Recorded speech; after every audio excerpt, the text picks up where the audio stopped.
આપણે સમાંતર શ્રેણીનું ઉદાહરણ જોઈશું. છઠ્ઠું ઉદાહરણ છે. ચકાસો કે 301 કે 5, 11, 17, 23 સંખ્યાની યાદીનું કોઈ પદ છે કે નહીં.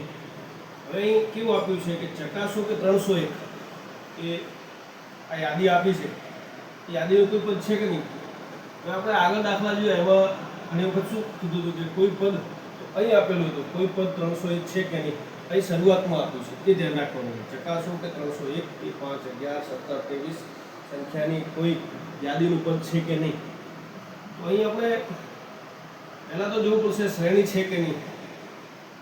તો એના માટે શું કરીશું કે બીજા પદમાંથી પ્રથમ પદને બાદ કરીશું, એટલે કે a2 - a1 6 મળ્યા. એ જ રીતે ત્રીજા પદમાંથી બીજા પદને બાદ કરીશું, 6 મળે છે, બરાબર. તો આ રીતે તફાવત આપણને સમાન મળ્યો. કેટલો મળ્યો? 6 મળ્યો. તો આમ સામાન્ય તફાવત b બરાબર 6 માટે યાદી કેવી છે તો કે સમાંતર શ્રેણી છે. હવે આપણે જોઈશું કે પ્રથમ પદ કેટલા આપેલા છે તો કે 5, એટલે કે a બરાબર 5.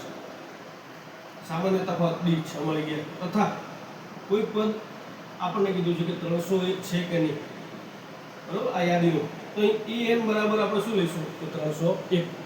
આપણે ધારીશું કે an બરાબર 301 એમ કે. તો હવે આપણું જે સૂત્ર છે an બરાબર a + n - 1 × d. તેના અંદર કિંમત મૂકીશું.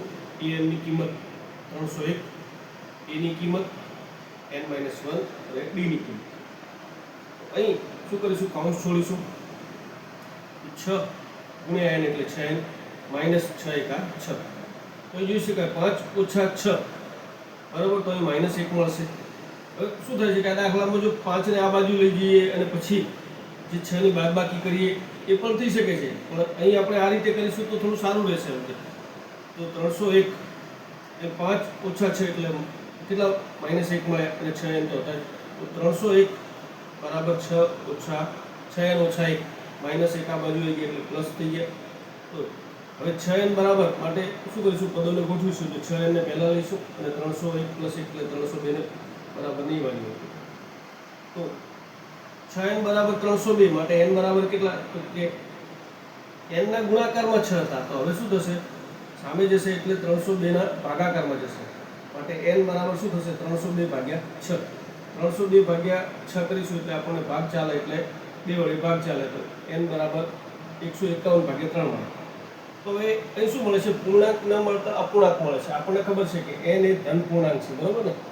તો ધન પૂર્ણાંક કંઈ મળતું નથી, માટે 301 આ યાદીનું પદ મળશે નહીં એમ કે.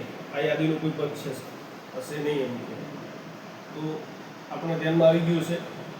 તો શું કરવાનું છે કે આ યાદીમાંથી પહેલી સામાન્ય તફાવત શોધવાનો, પછી an ના સૂત્રમાં કિંમતો મૂકવાની, સાદુરૂપ આપવાનું અને જવાબ મળી જશે, બરાબર.